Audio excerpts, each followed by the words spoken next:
Բարի երեկո եւ բարի գալուստ հայկական ժամանակ տեսակապի միջոցով զրուցելու եմ վիրահայ հասարակական գործիչ Գեորգի Թումասյանի հետ։ Բարև ձեզ, պարոն Թումասյան։ Պարոն Թումասյան, երեկ ուժեղ Հայաստան դաշինքի 105 падգամավոր ըստ էության դուրս եկավ ցուցակից, սեփական դիմումի համաձայն նրանք դիմել էին ԿԸՀ, ներկայացնելով ինքնաբացարկ, սա ինչի մասին է խոսում եւ ինչ է ցույց տալիս, որովհետեւ դեռևս նոր ազգային ժողովը չի ձևավորվել, բայց տեսնում ենք, որ ցուցակից այդքան մեծ ծավալով ու մեծ թափով հեռանում են մարդիկ։ Սա միանգամից խոսում է մի քանի կարևոր գործընթացի մասին։ Առաջի հերթին ռուսաստանցի օլիգարխը եւ իր ընտանիքը փորձում են ապահովել այն, որ իրանց ցուցակում լինեն միայն իրանց 100%-ով վստահելի իրանց համար եւ ենթարկվող մարդիկ, հաշվի առնելով, որ իրանց ցուցակը նաեւ ֆինանսական գաղափարի շուրջ էր հավաքված եւ միանգամից իշխանությունում հայտնվելու ցանկության եւ նույնիսկ խոստումի շուրջ, ապա հասկանալի է, որ այդտեղից շատ մեծ մի մասը առասարակ իրանց համար վստահելի չեն։ Մյուս կողմից իհարկե տեղի է ունենում գործընթաց, երբ մարդիկ լքում են խորտակվող նավը, որովհետև շատ լավ հասկանում են, որ այն գաղափարը, որը գոյություն ուներ, այսինքն օտարի երկրյա ցուցմունքով օլիգարխի հսկայական ռեսուրսները օգտագործելով Հայաստանում ուրեմն ձևավորել օտարերկրյա գործակալական ցանցի միջոցով իշխանություն, տապալվեց այդ գաղափարը, ի շնորհիվ հայ ժողովրդի քվեի եւ իհարկե այդ իրավիճակում իրանք հասկանում են, որ հիմա այդ ուժեղ Հայաստան կոչվածը դառել է խորտակվող մի նավ։ Նույն տրամաբանությամբ այն մարդիկ, ով մուտք են գործում ազգային ժողով, իրանք էլ են շատ լավ գիտակցում, որ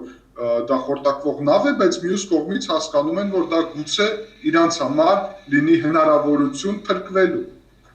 Այսինքն իրենց ապահովագրում են այս կերպ, ես ճիշտ հասկացա, պարոն Թումասյան։ Իհարկե, որովհետև իրանք տեսան հետընտրական գործընթացների բացակայություն, իրանք նույնիսկ տեսնում են, որ միջազգային առումով լիարժեք ճանաչում կա գործընթացների, ընտրությունների արդյունքների, կլինի միջազգային հանրությունը, նույնիսկ Ռուսաստանի Դաշնության վարչապետ Միխայել Միշուստինը փաստացի խոսեց արդյունքների մասին ընտրությունների եւ որ աշխատելու են եւ հույս ունեն աշխատել ակտիվորեն վարչապետ Փաշինյանի հետ, այդ իրավիճակում իրանք հասկանում են, որ ուրեմն փրկվել է իրանց գլխավոր օրակարգը պետք է լինի, ընդ որում փրկվել է բավականին բարդ իրավիճակում, որովհետեւ իրանց ուժը եւ տարբեր այդեղ մարդիկ լրջագույն հանցագործություններ են գործել, ներառյալ լայնածավալ կաշառքներ եւ միայն մի մասն է բացահայտված, նույնիսկ ենթադրում են, որ բավականին փոքր մասը եւ ամենակարևորը դա օտարերկրյա ցուցմունքով Հայաստանի ներքաղաքական գործընթացների վրա ազդելու բացահայտ գործընթաց։ Պարոն Թումասյան, ինչ է կարծում, ստացվելու է փրկվել, թե այնուամենայնիվ իշխանությունը այս անգամ շատ համառ է տրամադրված եւ այնուամենայնիվ գնալու է քրեա օլիգարխիան քաղաքականությունից դուրս դնելու ճանապարհով, գիտեք, այդ մասին ընտրություններից անմիջապես հետո հայտարարել է վարչապետը, հիմա մենք տեսնում ենք Ծառուկյանի շուրջ գործողություններ, ինչպես կբացատրեք տեղի ունեցողը։ Որովհետեւ խորհրդարանական ընդդիմությունը սա որակում է ճնշումներ, ընդդիմությանը լռեցնելու միջոց։ Սա շատ ուշացած արդարադատություն է, որը պետք է իհարկե իրականացվի եւ բազմագլուխ օտարերկրյա գործակալական հրեշը իր հարցը պետք է լուծվի, դա ներառում է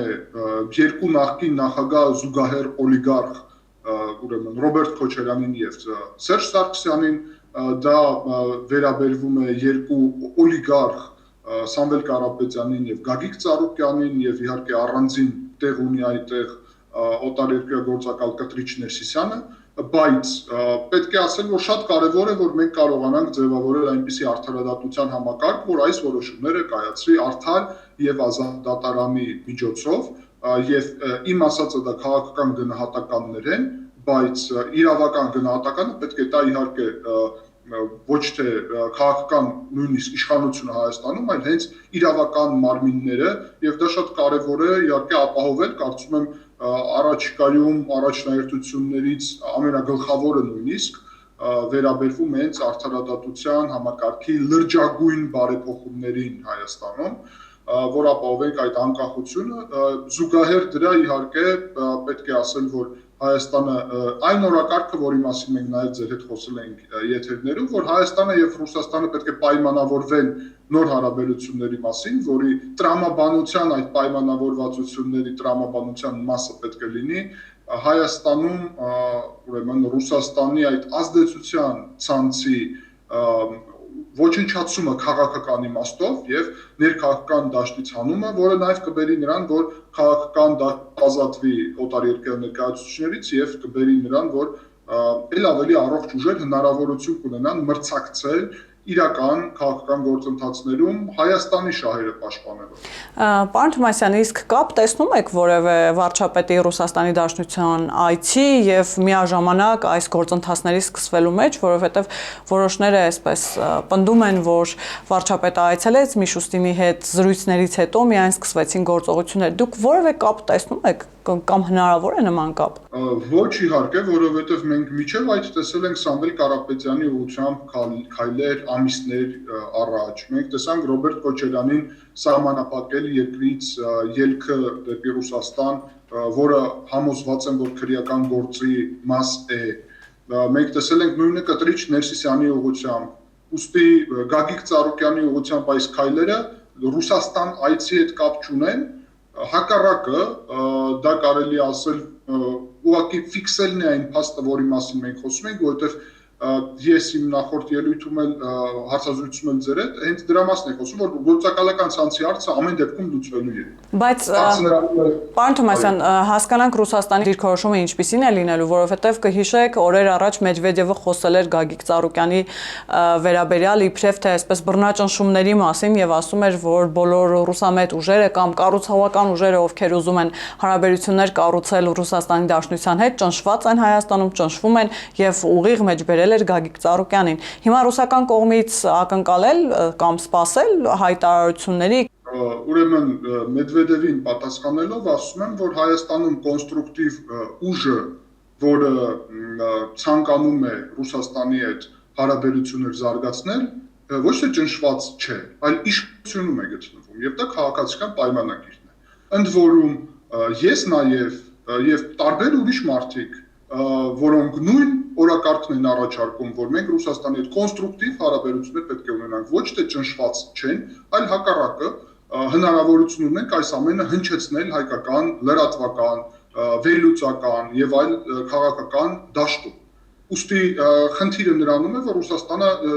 փորձում է ներկայացնել իր ազդեցության գործակալական ցանցը Հայաստանում, որը հակահայկական բնույթ է կրում, ինչպես կոնստրուկտիվ ուժեր,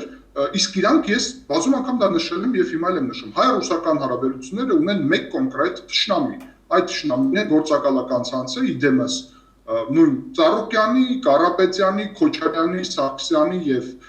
Կտրիչ Ներսիսյանի, որոնք փորձում են ամեն ինչ անել նրա համար, որ այս հարաբերությունները ել ավելի ուրեմն լարվեն։ Մենք հիշում ենք իրանց ուղիղ կոչերը եւ հորդորները տնտեսական պատերազմ Ռուսաստանը սկսեց այդ տնտեսական պատերազմը Ռուսաստանը, իրանք հորդորները իրանում նաև ուրիշ տրամաբանության մի այսպիսի քաղաքացի Աջապահյան, որը նաև հեղաշրջման մասին է ռազմական խոսում Գյումրիում գտնվելով եւ այլն, այսինքն այս մարտիկ են խնդիրը հարաբերությունների։ Հիմա եթե Ռուսաստանը տնտեսական պատերազմ է հայտարարում Հայաստանին, ապա վարչապետ Փաշինյանը շատ ճիշտ է ստացվում։ Ուրեմն ԵԱՏՄ-ն գոյություն չունի, որտեղ ԵԱՏՄ-ն նշանակում է, որ կա ապրանքների շրջանառության ազատություն ԵԱՏՄ-ում։ Ուստի եթե Ռուսաստանը սահմանափակում է այդ ամենը, ԵԱՏՄ գոյություն չունի, ինչպես ՀԱՊԿ-ը, որովհետև թղթի վրա կա, բայց փաստացի իր պահին երբ պետք է գործեր, չգործեց։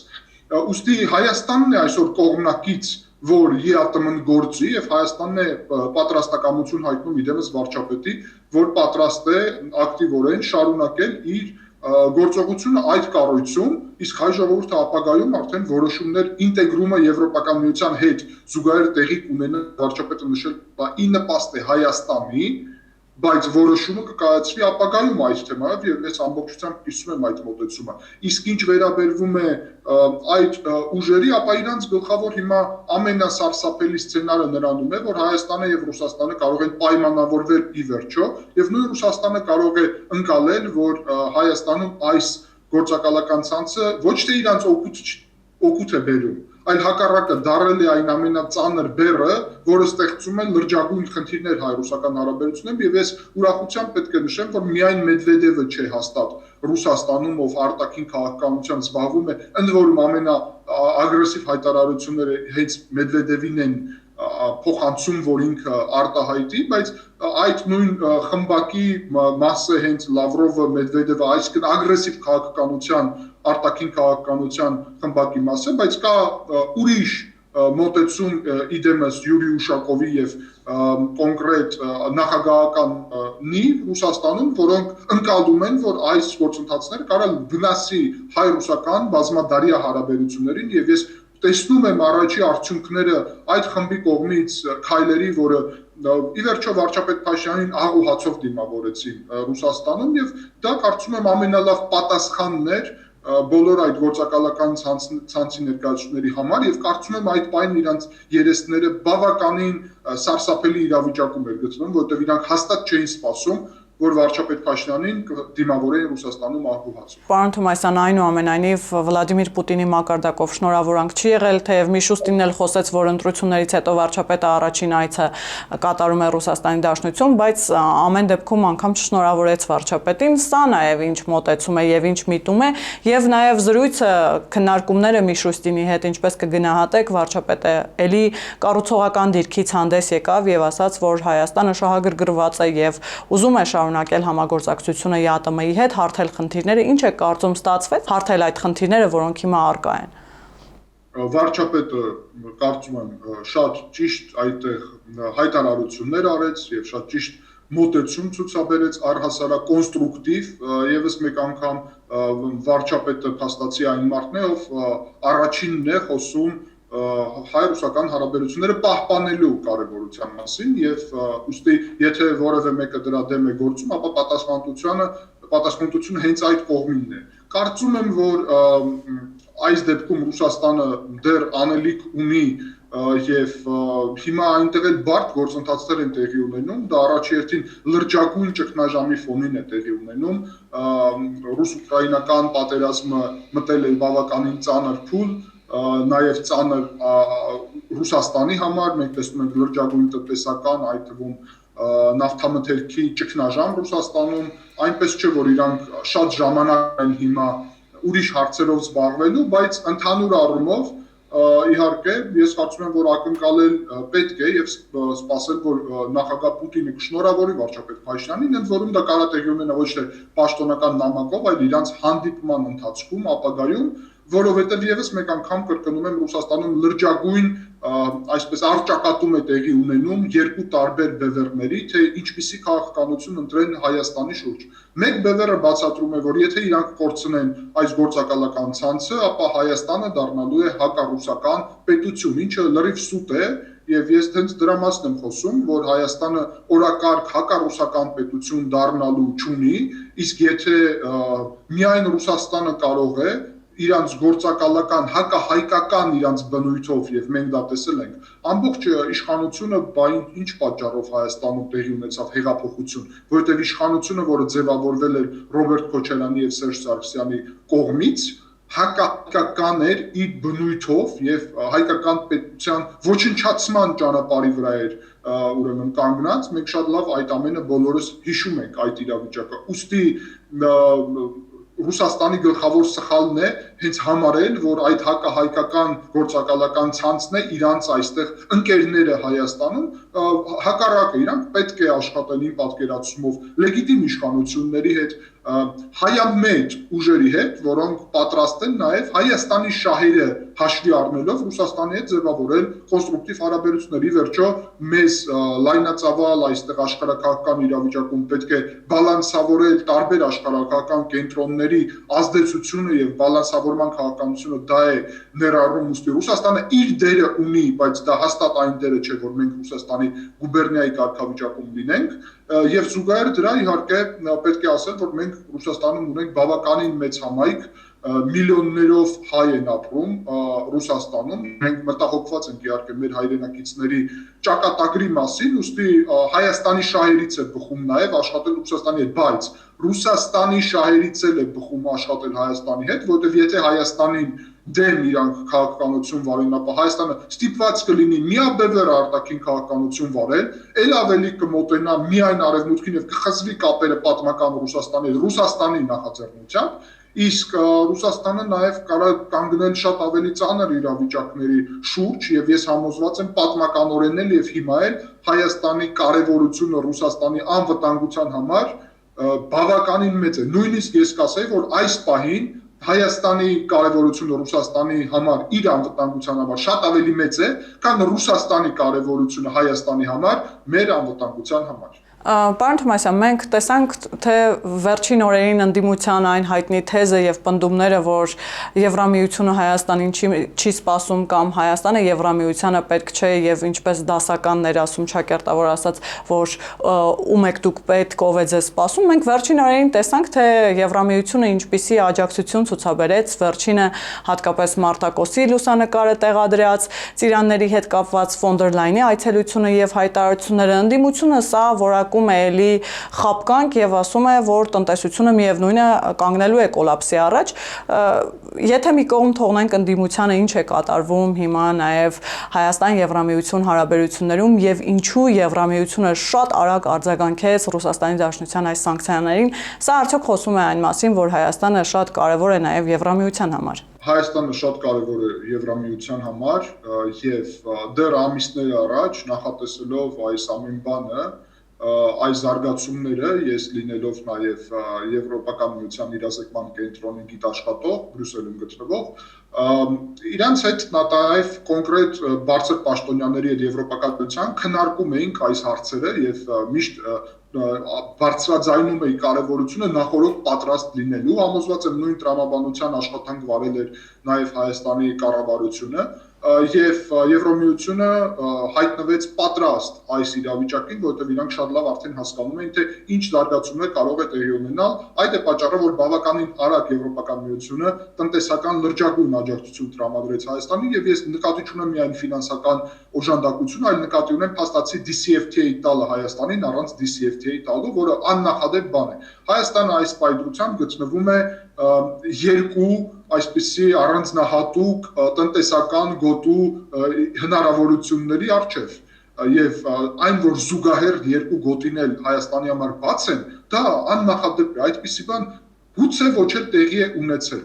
Մենք միևնույն ժամանակ լինելով Եվրասիական տնտեսական միության մաս միակողմանի ձևաչափով Եվրոպական միությունը բացում է մոտավորապես 8% ապրանքների համար իր շուկան Հայաստանի համար։ Ի վերջո սա բերում է նրան, որ ամենաշահածը այս իրավիճակից դուրս է գալու Հայաստանը։ Հարցը նրանում է, որ նորից Ռուսաստանը այստեղ եւ ընդդիմության հույսերը այստեղ չպետք է իրականացվեն, Ռուսաստանը չպետք է Հայաստանին սահմանափակումներ Հայաստանի դեմ կիրառի, այդ թվում հաշվի առնելով իր սեփական շահերը, հաշվի առնելով հայ-ռուսական հարաբերությունները պահպանելու եւ զարգացման շահերը եւ ի վերջո վարչապետ Փաշինյանի մոտեցումը ես նաեւ կիսում եմ եւ նույն բանն եմ ասում Մոսկվային, որ դուք ինչ եք առաջարկում հայ ժողովրդի հետ սպառնալիքների եւ ճնշումների փոխարեն խոսեք առաջարկությունների լեզվով, որովհետև Եվրոպական միությունը մեզ առաջարկում է եւ հայկական պետության նպատակը պետք է լինի Հայաստանի քաղաքացիների բարեկեցության ապահովում։ Ուստի եթե մեզ արևմուտքը առաջարկությունների անում, իսկ Ռուսաստանը սպառնում եւ ճնշում է, ընտրությունը ակնհայտ է։ Հիմա գուցե Ռուսաստանն էլ է ինչ որ առաջարկություններ անում եւ մենք կարող ենք քննարկել ամենալավ տարբերակն է, թե մենք շահած դուրս գանք, ինչպես Եվրասիական տնտեսական միության հետ հարաբերություններում, թե ինչ ձևաչափ ունենա դա առանձին հարց է, նույն ձև Եվրոպական միության հետ հարաբերությունները ձևաչափնել առանձին հարց է։ Այսինքն մենք մեր քաղաքականության հետևանքով ամենակարևոր նպատակին պետք է հասնենք Հայաստանի տնտեսության զարգացում եւ Հայաստանի քաղաքացիների բարեկեցություն եւ ես համարում եմ որ մենք իրոք այդ ուղղությամբ գնում ենք որովհետեւ Եվրոպական միությունում ինտեգրումը դա առաջի հերթին գալիս է Հայաստանի քաղաքացիների շահերից որովհետեւ այն չափանիշները, այն ստանդարտները, այն հնարավորությունները, որոնք կան Եվրոպական միությունում աննախադեպ են եւ շատ կարեւոր եւ կարող են Հայաստանի տնտեսությունը իրոք լրջագույն օգնեն զարգացնել։ Վերադառնալով նոր ձևավորվող խորհրդարանին, տեսեք, երկու ուժերը Հայաստան դաշինքը եւ Ուժեղ Հայաստան դաշինքը հայտարարել են, որ իրենք հաստ չեն սահմանադրական դատարանի վճռի հետ, դա ըստ իրենց իշխանահաճո վճիռ է, բայց չեն ճանաչում նաեւ իդեպ իշխող ուժի լեգիտիմությունը, բայց միաժամանակ վերցնում են մանդատները, Հայաստան դաշինքը դա որակում է որպես զենք, որը շատ կարեւոր է հետագա աշխատանքի համար, Ուժեղ Հայաստանի համար դա էլի միջոց է, որ եւ փողոցում եւ խորհրդարանում զուգահեռ պայքարեն քաղաքացիական պայմանագրի դեմ եւ կտրեն նրանց թևերը։ Ինչ է կարծում, կստացվի այդ զենքը օգտագործել քաղաքացիական պայմանագրի դեմ։ Հիմա ըստ էության կանգնում ենք նույն իրավիճակի առաջ, երբ ընդդիմությունը գալիս է խոստումներով ընտրություններից առաջ եւ նաեւ որոշակի թեզերով 300,000 ադրբեջանցիների մասին եւ հիմա այդ ամբողջը մոռանալով ասում է իրենց նպատակը այս 5 տարիներին ԿՊ-ի թևերը կտրելն է։ Այսինքն պետք է ասել, որ ազգային ժողով մուտք գործելով իրանք ճանաչում են ազգային ժողովի լեգիտիմությունը։ Երբ քաղաքական ուժերը ընդդիմությունը չի ճանաչում լեգիտիմությունը, ապա մուտք չեն գործում ազգային ժողով եւ բոյկոտում են, դրա օրինակը նաեւ եղել է 2024 թվականը Վրաստանը, որը իրանք հիմա օրինակ են բերում, ասում են, որ դա ցույց է տվել, որ էֆեկտիվ չէ, իսկ հակառակ տարբերակը լեգիտիմություն ճանաչել է եւ իրանք դրանով ճանաչում են լեգիտիմությունը, ընդ որում Հայաստանի ընտրությունների լեգիտիմությունը ճանաչել է Սահմանադրական դատարանը, նաեւ ամենակարևորներից մեկը միջազգային հանրությունը, միջազգային դիտորդական առաքելությունները, լրջագույն խախտումներ կամ նույնիսկ լուրջ խախտումներ տեղի չեն ունեցել այս ընտրությունների համատեքստում, ուստի իրանք հիմա հայտնվել են մի իրավիճակում, երբ ստիպված են իրանց ընտրողին խաբել եւ ասել, որ իրանք գնում են ազգային ժողով այն նպատակով, որ որևէ ձև խնդիրներ ստեղծեն քաղաքական պայմանագրի համար։ Նախորդ 5 տարվա ընթացքում մենք տեսնում ենք, որ իրանք նորմալ ներկա չէին նույնիսկ ազգային ժողովում, ուստի խնդիրներ ստեղծելու, այսպես ռետորաբանությունով նույնիսկ խնդիրներ ստեղծելու օրակարգ փաստացի չեն ունեցել։ Հետևենք, թե ինչ են իրանք ասել նախորդ 5 տարվա ընթացքում եւ այդ բոլոր թեզերը հայտնվել են փաստացի սուտ, ինչ վերաբերվում էր ուրեմն հենց այդ հայ-ադրբեջանական հակամարտության ավարտին, Վաշինգտոնյան համաձայնություններին, հիշում եք իրաց ամբողջ տրամաբանությունը միջանցքի մասին էր, ընդ որում Վաշինգտոնի համաձայնությունների բոլոր փաստաթղթերում եւ արդեն շատ փաստաթուղթ կա, հակառակը նշվում է մի քանի անգամ բացահայտ, որ որևէ միջանցքային տրամաբանություն չկա այդտեղ, հակառակը որ չկա։ Եվ շատ կարևոր է ուղղակի արձանագրել, որ ընդդիմությունը ուրիշ օրակարգ բացի խաբելու հասարակությունը չունի, հիմա էլ այդ 300,000 կամ չգիտեմ ինչ քանակի են իրանք իրացնում ադրբեջանցիքի թեզը օգտագործելով, իրանք կատարում են փաստացի օտար երկրյա օրակարգի ներմուծում հայկական օրակարգի մեջ։ Ես կարծում եմ, որ սա մեծագույն թշնամական քայլ է եւ նույնիսկ իմ պատկերացումով հանցագործություն, որովհետեւ դու բերում ես այն թեզը, որը ունի հակառակ կողմը եւ սկսում ես ներմուծել դա քաղաքական դաշտում եւ դարձնել գլխավոր թեմաներից մեկը, Ադրբեջանին միլիարդներ է պետք ծախսել, որ այսպիսի նպատակին հասներ։ Բացի դրանից, սա իհարկե, այսպես ասեմ, մեջքից խփել է ստացվում մեր զինվորներին, ով կանգնած են սահմանին եւ ով պաշտպանում է Հայաստանի Հանրապետությունը։ Դրանով նույն տրամաբանությունն է արվում, դուք հիշում եք, որ Ղարաբաղում նաեւ նույն ընդդիմությունը տարածում էր ուրեմն զինված ուժերի միջավայրում կարելի ասել, այն որ ամեն ինչ լուծված է եւ պայքարը իմաստ չունի, հիմա էլ դրանով փորձում են թիկունքը ուրեմն այսի մարտական ոգին թույլաtsնել ոչ միայն ազգի, այլ նաեւ զինված ուժերի եւ դա շատ լուրջ վտանգ է, ես կարծում եմ, եւ այդ թեզը պետք է օրակարգից հանվի։ Ազգը պետք է լինի միասնական, վարչապետը բազում անգամ ասել է, որ այդպիսի թեմա չկա, չի եղել օրակարգ եւ այլն, եւ Հայաստանը չի պատրաստվում այդ թեման քննարկել, ուստի ես կարծում եմ, որ այդ թեման սահմանափակելը կարևորագույն մեր ազգային նպատակների եւ պետական նպատակներից մեկն է, իսկ ինչ վերաբերվում է այդ ուժերին, ապա տեսեք, եթե ազգային ժողովում նույնիսկ, եթե իրանք շարունակեն հակապետական գործողությունը, եւ այդ գործողությունը եթե լրջագույն արդեն խնդիրներ է ստեղծում պետության համար, համոզված եմ, որ պետությունը պետք է չնայի արտաքին գործընթացների վրա եւ այո, սկսի ուսումնասիրել ազգային անվտանգության ծառայության մակարդակով, արդյոք այս մարտիկ ստանում են ցուցմունքներ դրսից, որովհետև եթե դրսից եկած ցուցմունքով են իրանք այստեղ այդ ադրբեջանցիքի թեման տարածում, որ մեզ պատմականորեն սխալ տրամաբանության մեջ ներքաշեն կամ թուրքը կամ ռուսը, որը իրանք օգտագործել են երկար ժամանակվա ընթացքում, ապա դա կարող լինի ոչ թե իրանք հակապետական գործողություն, այլ իրանք ցուցմունք կատարեն, ուրեմն ցուցմունքով այդ հակապետական գործողությունը կատարեն եւ իհարկե դա պետք է արմատախիլ արվի առհասարակ։ Վերադառնալով ձերբակալություններին, պարոն Թումասյան, ինչ է կարծում առաջիկայում դրանք շարունակվելու են եւ ինչպես որոշ շրջանակներ պնդում են, որ սա շոու է, ինչ է կարծում, իսկապես շոու է, այսպես էլի կարճաժամկետ հատվածում ձերբակալելու են, հետո ազատ են արձակվելու այս մարդիկ, թե ինչպես դուք նշեցիք, ուշացած արդարադատությունը եւ այդ արդարադատությունը հասնելու է նաեւ օրինակ նույն Ռոբերտ Քոչարյանին եւ մնացածին։ Սա ուշադրած արդարադատություն է, որը պետք է հասնի բոլորին, ով հանցագործություն է գործել եւ փորձել է միջազգային իրավիճակը կամ արտաքին ուժերը օգտագործել իրանց հանցագործությունները պաշտպանելու եւ իրանց սեփական նաեւ անվտանգությունը պաշտպանելու նպատակով։ Համոզված եմ, որ այս անգամ մենք կհասնենք լրջագույն արդյունքների եւ Հայաստանում պետք է տեղի ունենա դեօլիգարխիզացիա, այսինքն օլիգարխների, քաղաքական օլիգարխների արմատախիլ պետք է արվեն իրանք առհասարակ այդ քաղաքական դաշտից, նույնը պետք է տեղի ունենա գործակալական օտարերկրյա գործակալական ցանցերի դեմ։ Այսինքն այդ հարցերը պետք է լուծվեն, բայց շատ կարևոր է եւ դա անպայման պետք է ընդգծեմ, որ սա չպետք է արվի իշխանությունների որոշումով, որովհետեւ գործադիր իշխանությունը, նույնիսկ օրենսդիր իշխանությունը այդպիսի օրենքով տրված հնարավորություն միջոց չունի եւ չպետք է ունենա։ Եվ այդտեղ գլխավոր քննադատությունը հիմա այդ թեմային է վերաբերվում եւ բավականին նուրբ է այդ, որովհետեւ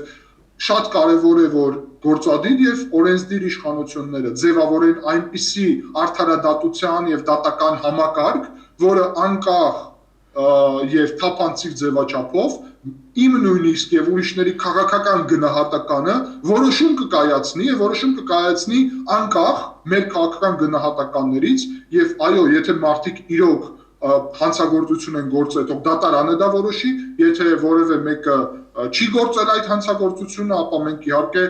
քաղաքական գնահատականներով քաղաքական բանտարկյալներ ունենալու օրակարգ չունենք եւ չպետք է ունենանք, ուստի ես կարծում եմ, որ վարչապետն է խոսել դրա մասին շատ անգամ, որ գլխավոր խնդիրներից մեկը արդարադատության եւ դատական համակարգն է Հայաստանում, կարծում եմ քաղաքացիական պայմանագրի, ինչպես ընտրված լեգիտիմ իշխանության կարևորագույն առաքելությունն է հիմա, նույնիսկ միջև այդ գործակալական կամ օլիգարխիկ ցանցին պատասխանատվության ենթարկելը դատական համակարգի լրջագույն բարեփոխումները, որը կբերի նրան, որ վճիռները կլինի 100%-ով ընդունված, ինչպես երկրի ներսում, այդպես էլ դրսում, որ հանկարծ ժողովրդավար Հայաստանի հանդեպ չլինի նույնիսկ հարցի նշաններ, որ սա քաղաքական բովանդակություն ունի։ Իսկ Ծառուկյանը կարող է համարվել քաղբանտարկյալ, ինչպես ընդդիմությունն է պնդում, այսինքն դրա հիմքերը կան Ծառուկյանին հիմա համարել քաղբանտարկյալ, որովհետև պնդումներ կան նաև, որ ինչու այս գործընթացները չէին սկսվում ավելի վաղ մինչև ընտրությունները։ Քաղբանտարկյալ ոչ, բայց եւ ես ասացի, որ այս հարցերը վաղուց պետք է լուծվեն, ուստի սա ուշացած արդարադատություն է, բայց արեք հարց ինքներս մեզ տանք, բայց ինչի՞ սա ավելի շուտ տեղի չէր ունենում։ Եվ ես խոսքին բացահայտ պատասխան ունեմ այս հարցին, որովհետև տեսել ենք Ռոբերտ Քոչարյանին ինչպես է Ռուսաստանի Դաշնության նախագահը անձամբ պաշտպանում, այն ժամանակ երբ ձերբակալված էր, տեսել ենք թե ինչպես վարչապետ Փաշինյանի հետ հանդիպման ժամանակ Ռուսաստանի նախագահը փաստացի խոսել է նրա մասին, որ Սամվել Կարապետյանին պետք է թույլ տան մասնակցել ընտրություններում, այսինքն հիմա էլ նույն Գագիկ Ծառուկյանի ուղղությամբ մենք տեսնում ենք ուրեմն կոնկրետ